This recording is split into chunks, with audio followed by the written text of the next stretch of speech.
Morning, everyone. Just was in the middle of preaching my other sermon, or my sermon for this Sunday, and everything messed up, so I have to redo it. So if I come across a little bit short right now, that's the reason why. This is the first week of Joiner First United Methodist Church that we're adding on to them. So I just wanted to let you know real quick, I am preaching an older sermon for that specific reason. The very first sermon that I've ever written, or not ever written, no, the very first sermon that I used here at Osceola. So we will be discussing that today. There is a recording of it, but it is not on the YouTube. So I'm just letting you know what's going on there. But we are in Isaiah 6, 1 through 8. And so if you turn there, I encourage you to do so. I don't click away if you think you've heard this sermon before. Who knows? I might have said it in a different way that you can actually maybe glean some other information. Ideal thing to have happen, I suppose. But like I said, I do encourage you to stick around as we talk about Isaiah 6, 1 through 8. And again, welcome all to this service, and may the Lord bless our service, may the Lord bless us, and may the Lord bless all those in need today. We do pray this today. Amen. Like I said, we are in Isaiah 6, and we'll be reading verse 1 through 8, but we're going to start not with verse 1. We're going to start actually in the middle, and we'll talk about that here in a moment. So, I have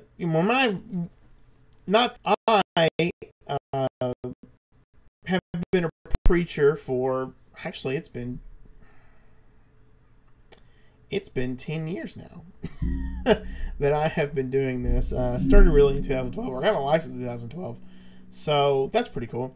But when I first started, I was at this little church called Extra United Methodist Church. A wonderful place, wonderful people. If they watch this, love you guys and do miss you guys. Then, when I was after I got my license to preach, I was moved to Earl in Crawfordsville, First United Methodist Church. And then when I graduated college, I moved to with my wife. My new wife. I only had one wife, but we were newlyweds, pretty much newlyweds, anyways. I moved with her to Mammoth Spring, and then after I graduated seminary, I moved to here in Osceola. So it's been a fun go at it and everything. So I want to talk about my very first night that I was at Mammoth Spring, and by that, when I say first night, I mean the very first night. The night before we actually started worship services and everything with Mammoth Spring. We're trying to be good preacher and preacher's wife. We're trying to, put our best foot forward. We're trying to, do as good of a job as we can and all that. And camp. We were at camp as well. So if any camp folks watch this, I didn't forget about you, and I do love you guys. Love all you guys. But, so what are we doing? We're getting ready. We're getting our stuff put up. We're trying to go to bed early because we want to wake up fresh and relaxed. And my wife at the time, she is working on her master's degree, her master's of arts and teaching degree from the University of Arkansas at Monticello, where we both graduated from. So she's working on a project that she's got to finish up. I don't know if it was due that night or if it was due the next night. But as she's working on this and she's preparing to turn it in, lo and behold, everything breaks because technology, am I right? But the technology ceases to work with her. And she's dejected. She feels bad about it and everything because she's been doing good. She's been, a good student and whatnot. So what happens? Well, she thinks, well, there's nothing lost. She's not the greatest. At the time, she was not the greatest with technology. She just wasn't her thing. And so, I was thinking to myself, I was like, well, we could just give up. You can not give up, but we could just give it up right now. It might take the bad grade if we can't turn it in time, if we can't fix the computer in time, and then we'll just we'll worry about it later. But we need to go to bed and everything. That's one of the things I was thinking about, and then I was thinking, well, wait a minute. Why should I let what we need to do tomorrow stop us what we're doing right now? And I'm not saying that preaching's not important. I love preaching, and I think it was very important what we're doing. But she needed to get this. This is for her. This is for her education. This is for her potential career. So, why should I let, what I put in front of me stop me from helping her out? And that's the question I put off to you, is what stops you? What roadblock gets in your way? Or is there a roadblock that gets in your way that makes you say, you know what, I'm just going to quit. I'm going to give up. And, we're going to let this bad thing happen for whatever reason. What stops you? Because we could have let this computer that I'm working with right now, we could have let this computer affect affect her grade, affect everything, because I didn't want to fix it right then and there. And we just wanted to give up and do what we need to do for the next day. What stops you from overcoming? What stops you from continue moving forward? I will tell you what I did that night and say, I managed to fix the computer. But I still ask this question, what stops you? So I told you, we're in Isaiah 6. And I want you to think about that as we go through this sermon. We're in Isaiah 6, and we'll be reading verse 1 to 8. But we're not going to read it we're not going to read it 1 to 8 just right away. We're going to begin with verse 5. Why are we going to begin with verse 5? Well, there's this technique in writing. It's called in medias res. You can find it in a place like the Odyssey. And that's where what happens with in media res, or the writing technique with in medias res, is you begin in the middle. You begin in the middle of a story, and then from there, the story is expanding, right then and there, and what's happening as you move forward into the story. So I want you to be thinking about this as you turn to Isaiah chapter 6, and you look at verse 1 through 8. And I also want you to be thinking about this as well as we give the verse. And that is pretend, and I want you to pretend with me, pretend you've never read the Bible before. Pretend you don't know anything about the Israelites. Pretend you don't know anything about God. Pretend you don't know anything about Jesus. Pretend with me for just a little bit that you don't know anything about any of the things that I have just brought up. And we will begin with verse 5. And verse 5 says this: "Woe to me, I cried, I am ruined, for I am a man of unclean lips, and I live among a people of unclean lips, and my eyes have seen the King, the Lord Almighty."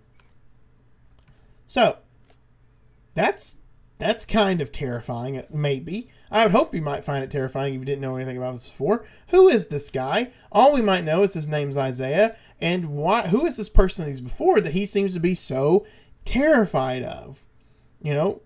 If you've never read the Bible, if you didn't know anything about God, you didn't know anything about Jesus, you didn't know anything about any of this stuff, you might think that's a bit of a scary story, or a scary way to open up a story.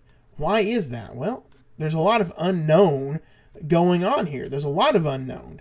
Again, we don't know who this is. We don't know why he's before this person. We don't know if, we don't know what's going to happen. We just know that he is terrified of this person that he's in front of, and this person he's in front of must be someone of some kind of importance. And of course, there's two ways you can read this verse. That there's going to be maybe a good thing that comes from it, or a bad way that comes out of it. But the statement still holds that we don't know what this verse is about. Therefore, like all good humans, when we don't know what something's about, we generally don't like it, or we generally don't trust it at first. And I don't think there's anything wrong with that. There's nothing wrong with that at all. But again, humans generally don't like things that they don't know about. Now, this comes up a lot when change happens. And what do humans hate? Humans hate change. Whether you think change is good or bad, humans don't like it most of the time. Now, I want to tell you about a niece I have. Her name is Zoe. Zoe, when she was a baby, she's not a baby anymore. She has gotten much older. I think she's like 9 or 10 years old now. I could be wrong. She could be a little bit older than that. But she's not short anymore. She's tall. She's like almost as tall as, well, I feel like she's almost as tall as me sometimes. And she's going in 6th grade. So there you go. But my niece Zoe, she had this like amazing ability with her shyness. If she didn't know you real well, you might never actually see her face. You might only ever see the back of her head, because she didn't know you, and if she didn't know you, she didn't really want to look at you and everything. But here's the beauty: when she warms up to you, you get this completely different person. She's lively, she's active, she's funny, she's a very beautiful person, and all of that. But you have to take the time to get to know her. You have to take the time for her to warm. Well, at the time, you have to take time for her to warm up to you. So let's, in that same fashion, let's do that as we read the verse. When we read the verse and we say, "Oh, this is not good," let's throw it away. Don't do that. Let's read on to find out what's going on, so that maybe we might become unafraid of what's happening with this unknown, with this unknown. And that's where we jump into verses 1 through 4. And what do they say? "In the year that King Uzziah died, all the Lord, high and exalted, seated on a throne, and the train of his robe filled the temple. Above him were seraphim, each with 6 wings. With 2 wings they covered their faces, 2 they covered their feet, and 2 and with 2 they were flying. And they were calling out to one another, 'Holy, holy, holy is the Lord Almighty. The whole earth is full of his glory.' At the sound of their voices, the doorposts and thresholds shook, and the temple was filled with smoke." So we have this picture that's been painted before us. We are shown through this Isaiah guy's words what's happening, and that is the fantastical creatures are around a throne, and and this fantastical person is sitting on a throne, and as they dance around him and flying around him, what do? Well, they sing his praises and all that. The picture still might be a little bit scary, but let's look at some of the different words that we see in this text. The first word is exalted, and the second word is holy. Now, exalted means held in high regard, and holy means excellence. So, you see those words, and that should take the fear away from us a little bit. This person that they're dancing around is exalted. He's held in high regard, and he's also very holy, which, again, that means excellent. So he must be good. There must be something very good about him. There's also this other key as we read this text as well, and that is the 3 times that holy is said. Holy, holy, holy is the Lord Almighty. The whole earth is full of his glory. Why, then, would that word be used multiple times? Why would that word be used multiple times? Well, this is not me making this up or coming up with this off the top of my head. My good friend JJ, he actually noticed this when he was writing a sermon on this text as well at one point, and he got the information from our good friend and mentor Brad Elrod. Both of these guys are Methodist church pastors in the state of Arkansas and everything. One's at Searcy, the other one's at Ozark. But Brad told him, and he wound up telling me, that the reason why holy is pointed out 3 times is because, well, the angels would have known that. They would have already known that. But we might not have known that to begin with. And we didn't. We might, if we're pretending like we didn't know that God is holy, then we don't know right then and there. So it's their way of showing us that you need to understand, you need to pay attention, that this person, this being that we're dancing around, that we're singing praises to, is just that. He is holy. He is holy. So we now know that God's holy. Okay, so, is he some kind of terrifying figure? Is he bad? Maybe not. They're saying he's holy. They want us to know that he's holy. But why is Isaiah afraid to be in front of him? Why is he in front of him?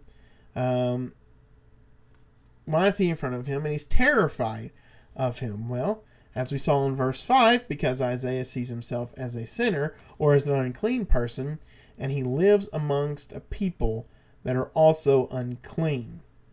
So he knows he sees himself as a sinner, which that's what unclean means, and he's around sinners, so he shouldn't be here. He's not worthy of being in front of this person.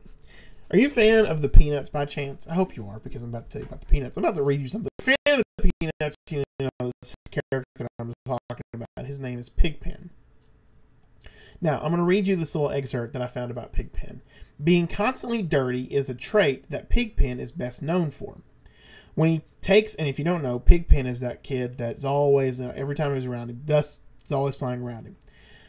But he's dirty is a trait that he's best known for. When he takes a deep breath to sing, for example, the dust rises briefly around him. He sometimes refers to the cloud that surrounds him with pride as the dust of ancient civilizations. He cannot seem to rid himself of the dust for more than the briefest of periods. Indeed, in spite of his best efforts, it appears that he cannot stay clean. He can get dirty even by walking in a rainstorm. In a strip from July 23rd, 1955, he cleans himself up for a party, but the other Peanuts characters do not let him in because they do not recognize him. In another strip from November 25th, 1959, after bathing and dressing in clean clothes, Pigpen steps outside his house and instantly becomes dirty and disheveled, whereupon he declares to Charlie Brown, "You know what I am? I'm a dust magnet. I am a dust magnet." Now, why would I bring up Isaiah here? Well, for the very reason, the Pigpen reason. In the world of sin and in the world of uncleanness, Isaiah was comparing himself to Pigpen. And frankly, that's what Isaiah is, kind of getting at to us, and so should we. We can't clean ourselves because we will only get dirty again. Isaiah sees himself as dirty, and he lives among other people that are dirty. So he's not blaming other people. He's blaming us all. He's blaming himself. He's blaming everyone and saying that we are full of sin and we are not worthy to be in the throne room of God, this holy and exalted one, this excellent person, this held in high regard person. He feels like he can do nothing to be made clean, but we can't clean ourselves because we'll only get dirty again. So then the question becomes, well then, how do we become clean? Well, fortunately for us, as we continue in the story, we find the answer to that. Then one of the seraphim flew to me with a live coal in his hand, which he had taken with tongs from the altar. With it he touched my mouth and said, "See, this has touched your lips. Your guilt is taken away, and your sin is atoned for." That's what happens. That's how we see him become clean. Now, I want to talk about something, and you guys here will understand this. And if I'm ever wrong about this, you feel free. So, I told you that I was the pastor at Earl in Crawfordsville, First United Methodist Church. That was my second appointment in the United Methodist Church. I have also lived in the Delta my whole life, and I'm not joking when I say that. The only time I've been anywhere outside of the Delta is when I was at Mammoth Spring. I don't think that's considered the Delta. That's Mountain Hill folks. But I have been on the northeast or the east side of Arkansas my whole entire life living here. And when I was in Earl in Crawfordsville, I was still going to college in Monticello. So I would drive every weekend, mostly on Fridays or maybe on Saturdays, 3 hours from Monticello, Arkansas to Earl, Arkansas. And I am thankful that gas was not the price it is today, because I don't think I could have handled it. But what would I see? Well, throughout the year, I would get to see this wonderful sight. And I do believe this is a wonderful sight. I would get to see farms grow up. I would get to see the harvest as it happens. And then this very interesting part of it all is I would sometimes see farmers burning their fields. And I've lived in Osceola a year now. I'm very used to that. I'm a lot more used to it than I was back then. Because when I said I live in the Delta, I did live in the Delta, but I lived on the wooded side of the Delta growing up in Woodlawn, Arkansas. But farmers, so I began to wonder, why would they do that? So I didn't have a farmer that I could just readily ask all the time. So I went and looked it up of what was going on. This is what I found. It said that farmers burn their fields to remove plants that they are already growing, that are already growing, and to help the plants that are about to come up. These burns are often called prescribed burns because they are used to improve the health of the field. Now, we're not going to get in debate on anything like that because it's, I'm here to preach a sermon. But when I thought about that, when I looked it up, I thought, wait a minute, that's kind of neat. And then I thought about, especially when I was looking at this text, because what happens? These are prescribed burns to help improve the health of the field. What does God do through the seraphim he uses to touch Isaiah's lips with that live coal. What is a live coal? It's just a representation of fire. God forgave Isaiah. God forgave Isaiah. And what happens when he does this? He burns the sin away. He cleans him through the use of fire. See, this has touched your lips. Your guilt is taken away, and your sin is atoned.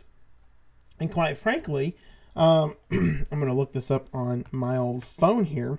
But when I was also thinking about this, it also brought me to a different verse that kind of reminded me, that very much reminded me of what's happening in here. And that's Matthew 3, verse 11. And what happens in verse 11? John is talking to the people about baptism in verse 11 of Matthew 3. It says, I baptize you with water for repentance, but the one that comes after me, who is more powerful than I, whose sandals I am not worthy to carry, he will baptize you with the Holy Spirit, and he will baptize you with fire. So there's fire and the Holy Spirit. That is what he's going to burn. That is what he's going to burn, not burn you with, but he's going to baptize you with. His fork is in his hand, and he will clear his threshing floor, gathering the wheat into the barn, and burning up the chaff with unquenchable fire. A lot of times we look at that as like in some kind of a fear, but no, we don't have to look at that in a fear. When he baptizes us with the Holy Spirit and with fire, he's purifying us. He's cleaning us. He's creating in us a new field so that we might go and produce good fruit in the world. The fire that makes us new. It's a fire that makes us new. It's a fire that helps us grow. That's what's going on. And isn't that awesome? We go from, my video has paused up. I'm hoping that that's not too much of an issue. You might see that as we it paused up, so everything's going on. But we're baptized, we're made new again. That's what happens to Isaiah in the story, is that fire from the tongs, or from the coal, has renewed him. Isn't that amazing? We don't have to be afraid of this person. We don't have to be in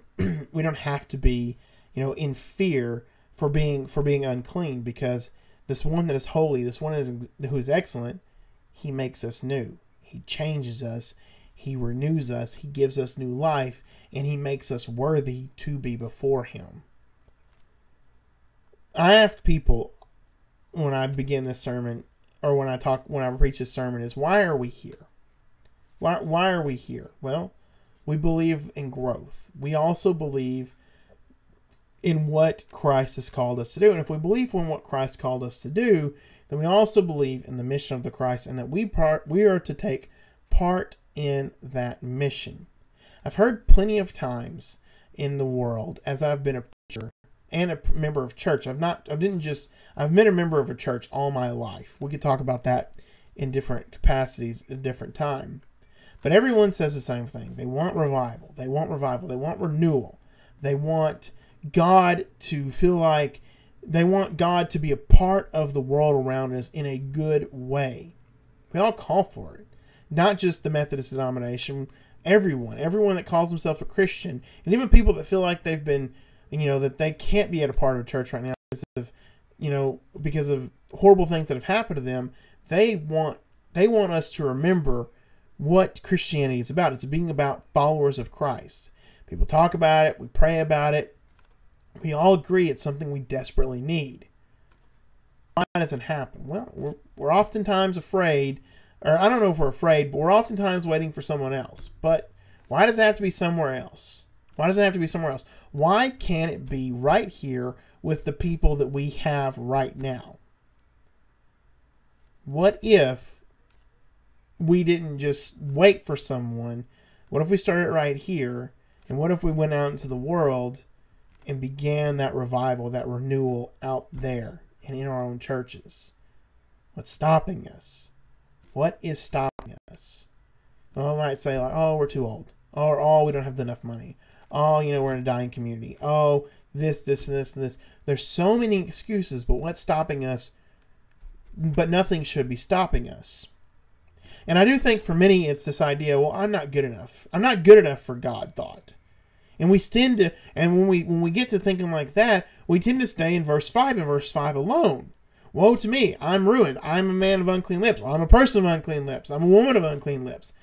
And I lived among a people of unclean lips. And my eyes have seen the King, the Lord Almighty. I'm not good enough because I am unclean. But when we stay in verse 5, and we stay in verse 5 alone, we forget who we're following. We forget who these angels are worshiping.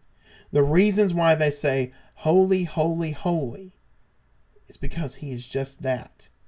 He is so holy, in fact, that he didn't condemn Isaiah. Does Isaiah deserve to be condemned? Yes, he does. But he didn't condemn Isaiah when he confessed he was a sinner. No, he didn't. He renewed him. He gave him newness. He gave him new life. The same goes for you. He won't condemn you when you say the same, when you realize the same. He's just going to give you new life. That is who he is. And in many ways, that's not even the best part. Because look at what happens in verse 8. Then I heard the voice of the Lord saying, whom shall I send? And who will go for us? And I respond, here I am, send me. Here I am, send me. Too often we give God the excuse, I can't go into the world and do what you want me to do, God, because I am not good enough. I have sinned. I am unworthy. Too often we forget that before God asks to go, he has forgiven us. Before God asks us to go, he has prepared us. Before God asks us to go, he has renewed us. What stops us?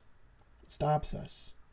I challenge us, each and every single one of us, to find out, to look in our lives and to find those roadblocks that keep us from going out into the world, starting revival, bringing people to the kingdom of God, letting people know that they are loved, and discard it. Discard whatever you think is in your way. Discard any kind of bad thought. Discard any kind of supposed roadblock. When you do this, and when you realize that nothing can stop you because of who you follow, then you'll understand one more thing. That wherever God calls you to, whatever God calls you to do, and it doesn't have to be anything big. It doesn't have to be anything big. It can be something along the lines of just being a kind person to a stranger. Whatever God calls you to do, wherever God calls you to go, he is with you at all times. He is with you at all times. You're not alone. God is with you on this journey. A journey that, again, you are worthy to go down. And a journey that will help lead the rest of this world to knowing they are loved. God calls us to go, we should be going. God equips us to go, we should be going. God renews us so that we might go, we should be going. Let us go together and let us know that God is leading us, and let us know we are all worthy. Every single last one of us is worthy to go down this road. Whether we're starting now or we've been on it all this way. No matter who you are, you're worthy. Let's go down this road. In the name of the Father, the Son, and the Holy Spirit, let us go with one another. And amen. I want you all to have a very blessed week, and I want you to remember all that I've said today.